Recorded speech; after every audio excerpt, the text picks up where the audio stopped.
All right, good morning, Dr. Wagner. How are you? Good morning, JR. How are you? I'm doing all right. So this is the time change weekend. Everyone lost an hour in the fall. In the fall, of course, everyone gets a bonus. But right now, we're suffering from an hour less. And the topic of the day, actually, maybe not coincidentally, is sleep. So we have from the article that we are breaking down today, headline. This is from NBC New York, a local news outlet, says, "Bad news, sleeping in on weekends does not make up for sleep loss," report reveals. And it goes in to break down a study who covered people that are trying to sleep in on the weekends to pick up on their lost sleep. I can relate to that. I've got young kids. You're always thinking like, yep, I'm going to get caught up on that someday. Mark, why don't you break it down for us? Yeah, so I really loved this article in the popular press because it just blows the myth that you can catch up on lost sleep. You can't. The science is in. It's the truth. And we'll come back to that. But first, let's comment on what everybody has been experiencing this week, which is short sleep because of the time change. So you, as the listener or viewer, have probably noticed that even though you had to get up an hour earlier to go to work or to go to school, that doesn't mean that you've been able to fall asleep an hour earlier in the evenings, because it takes a lot longer for your circadian rhythm to adapt to the time change than it takes for the time change to disrupt your mornings. So effectively, what that means is that for most of us, we've all been experiencing a week of short sleep, and particularly loss of sleep in the morning, that REM-rich dream sleep in the morning, and we'll come back to that. So all I have to say is, or all I have to ask is, how has that made you feel this week? Chances are not very good. And you may or may not have heard the scientific statistics or the association statistics with the spring forward sleep loss that we experience every March. If you were to tabulate the hospital admissions the day after the spring forward time shift, as many researchers have done, you would see a significant spike in hospital admissions for heart attack. It's a true story. And you see the mirror image of that in the autumn when we fall back and gain an hour of sleep in the mornings. There is a significant decrease in the hospital admissions for heart attack. So there is a serious and immediate effect of this sleep loss on cardiac health. Also, if you tabulate the incidence of car accidents, you see the same pattern because of these microsleeps and lapses in inattention that are just long enough for you to fail to negotiate the black ice, fail to brake in time to keep from hitting a pedestrian or the car in front of you. So there's a huge uptick in car accidents the day after and the days after the time change in the spring. So clearly, what we normally consider as a trivial loss of sleep, 1 hour, has huge knock-on effects for cardiac health in vulnerable individuals and for brain health in virtually everyone, which in some cases can lead to catastrophic consequences. In addition to that, if you've been lucky enough to not have any cardiac or events or any car accidents this week because of this sleep loss, you probably have not escaped the emotional toll it takes to lose that hour of sleep in the morning. And there's a reason why it's an emotional toll more than, say, a strict cognition toll. And that's because one of the biggest emotional regulators we have is REM sleep. One of my favorite sleep researchers, Dr. Matthew Walker, in his new book, Why We Sleep, which I highly recommend you read, makes a picturesque statement that it's not time that heals all wounds, it's time dreaming that heals all wounds. And so when you gyp yourself out of that REM-rich portion of sleep at the end of your sleep cycle, what you've done is essentially decreased your ability to emotionally regulate for the day. And you may have discovered this week that you've been a little more brittle, a little more critical of yourself and others, and done some sort of unnecessary damage to your relationships with yourself and others. That is totally unnecessary because, I mean, if you think about it, there's no reason why we should really be performing this sort of insane collective experiment on sleep physiology twice a year for really no excellent reason anymore. And that's all I'm going to say about that. The only way you can avoid this type of stuff is to not have to go to a job in the morning or go to school in the morning. So for most people, they don't live far enough off the grid to cushion themselves against this sort of collective insanity that we engage in. But let's back up and look now at, or let's zoom in, I should say. We have been backing up and looking at the bigger picture of sleep just with this week. But now let's look at this article that you dragged up for us, because most people are thinking, okay, so I get it, sleep loss is bad, but I can make up my sleep loss on the weekend by sleeping in. Bad news, sleeping in on weekends does not make up for sleep loss. The science is in. So it turns out, and I'll just summarize this article briefly, it turns out the bottom line of this article is that when you try to sleep in on the weekends, all you do is increase late night munchies, weight gain, and a lowered responsiveness to insulin. The reason a low response to insulin is bad, we call that insulin insensitivity or insulin resistance. The reason that's bad is because you have to produce more insulin to get the calories, particularly the glucose that's in your bloodstream, out of the bloodstream and into hopefully muscle cells where it can be burned, and hopefully not fat cells where it's just going to be stored. The problem is when you need more insulin to accomplish that because you're insulin resistant because you've lost too much sleep, you get to a threshold level of insulin that opens up fat cells as well as muscle cells. And so you're not just going to burn that glucose, you're going to store a significant portion of it as fat because your insulin levels have to get too high to open the doors of the cell. And that's what happens when you don't sleep. Now, 35% of American adults report sleeping less than 7 hours of sleep each night.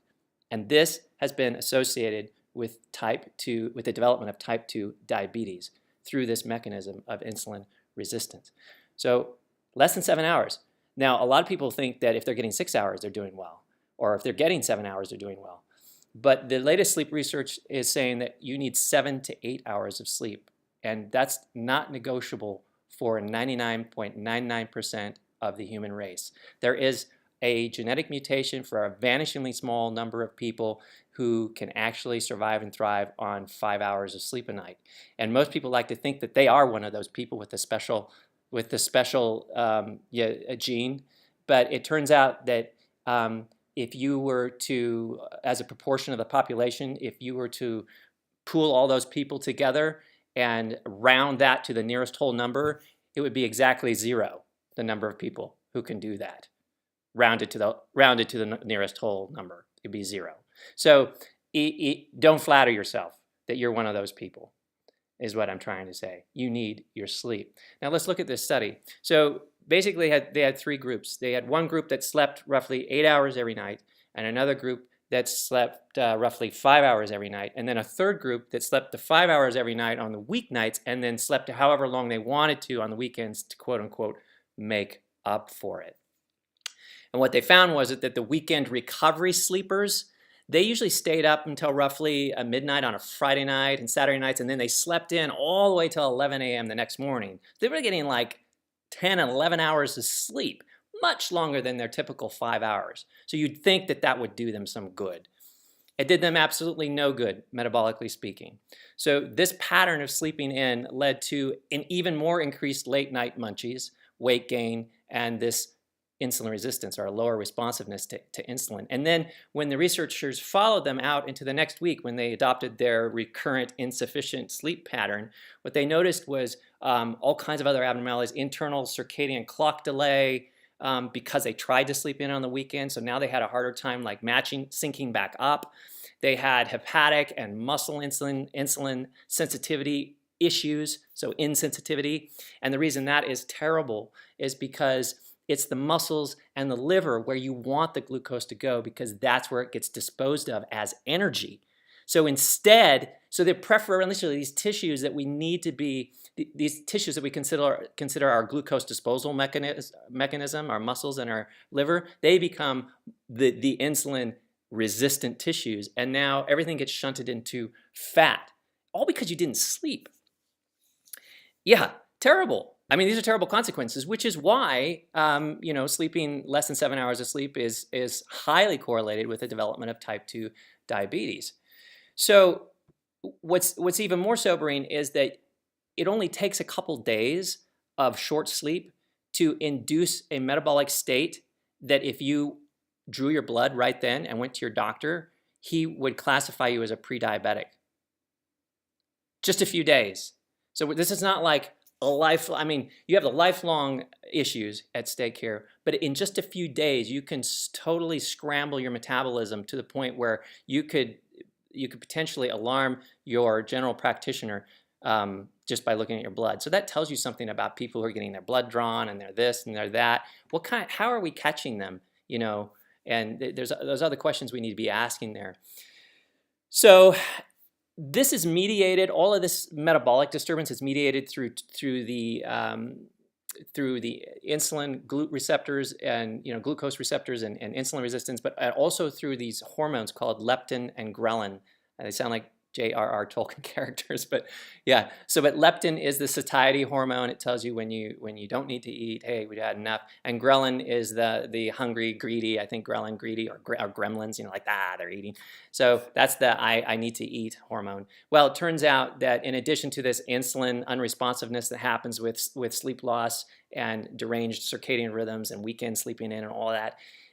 It's not just insulin responsiveness issues that are the issue at the tissue level. It's also the hormonal shifts that occur with leptin and ghrelin. So leptin, as you might expect, drops so that you don't feel satiated by a given number of calories. Ghrelin increases so that you feel constantly hungry and unsatisfied with the meal that you just ate. So you tend to overeat by an extra 200 or 300 calories at each meal and then through snacking because of these screwed up hormones.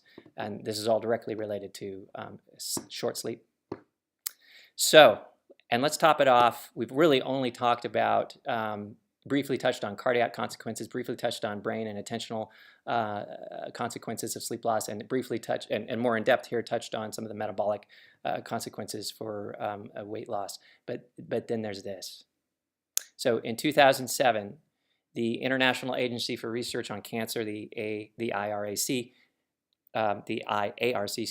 and the WHO, so the World Health Organization, both came down and classified shift work with circadian disruption as a probable human carcinogen because the data is just too strong linking this constant circadian rhythm disruption with the development of cancer.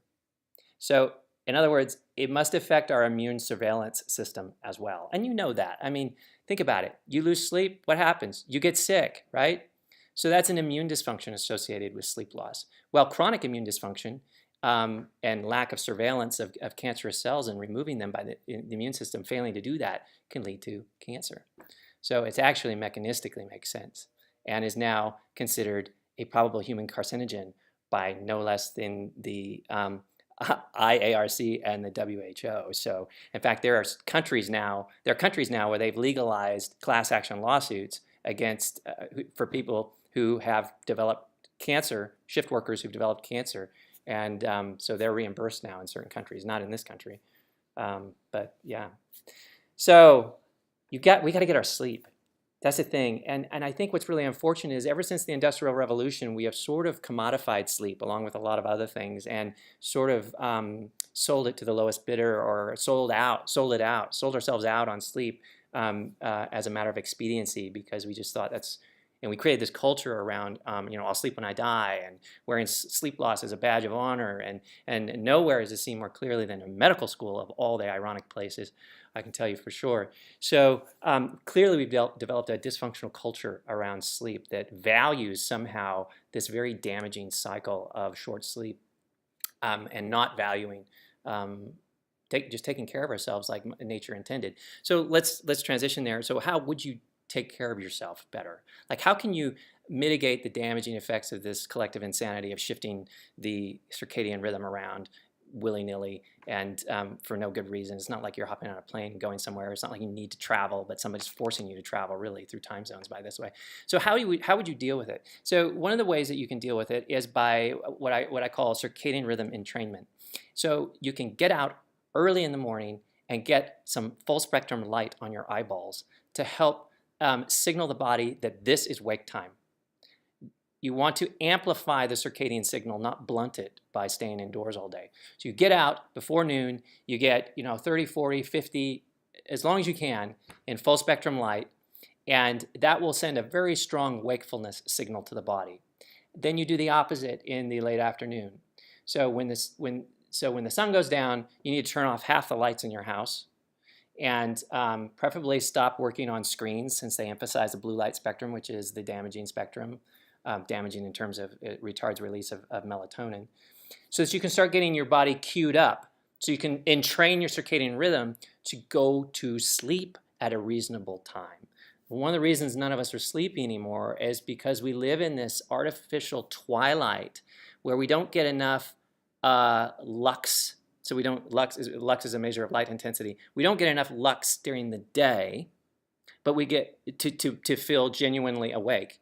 And we don't get enough, and we get too much lux in the afternoon and evening to feel genuinely sleepy. So we live in this sort of limbo haze of just enough indoor light to keep us in a trance that is neither fully awake nor ready for sleep. And that's a big problem because we weren't designed for that. We were designed to be outdoors. Even on a cloudy day, you're going to get 5,000 lux on average to your eyeballs, which is way more than you get indoor light. So you need that strong wakefulness cue, and then you need a strong darkness cue in the evenings. And the other thing that can help is something called a circadian rhythm fast, where you are water only for 13 hours. And that 13 hours needs to be like starting early in the evening. So for example, no calories after 6 or 7 p.m. and then no calories before 7 or 8 p.m. Because you want to emphasize the shutdown of the gut, the entire gut-brain axis, the whole rest cycle, so that you can, another way of sending a very strong signal to your circadian rhythm to sync up. And that's a metabolic hack into it. And there's a great app for that. It's called Zero Fasting, the Zero Fasting app, which I really like. So you can check that out. So I think that's enough bludgeoning about sleep, because we could go on and on. Sleep is essentially the Swiss Army knife of health. If you use it correctly, it can fix just about anything that's wrong with you. If you use it incorrectly, it can make just about anything you can imagine go wrong with you go wrong. So it is kind of one lifestyle hacks that is a panacea. I would say exercise and diet are close seconds, but they're seconds. And we ignore sleep to our detriment. And we're much more excited about diet and exercise because those are active things. And we're an active culture. We like the sense of agency. We like the sense of commanding our ship and all of that. This idea that we need to relax as much as we need to engage is a lot harder for us culturally. And I think that one of the cultural hacks we could provide ourselves with is simply permission. Yeah, no, I know exactly what you're saying about sleep. It's hard to really get out there and get after that sleep. You don't feel like you're conquering anything. Yeah, completely. That's all I have to say. Sleep, my friends. Sleep. And sleep in sync with the light. Don't try to go against that, or you're not going to do yourself much good. Thanks a lot, Dr. Wagner. We will be back. I'm sure we'll cover off on sleep a lot more. We'll do some more follow-ups. So yeah, because it's a rabbit hole of opportunities for wellness and opportunities for illness. All right, thanks a lot. All right, you betcha. Bye for now.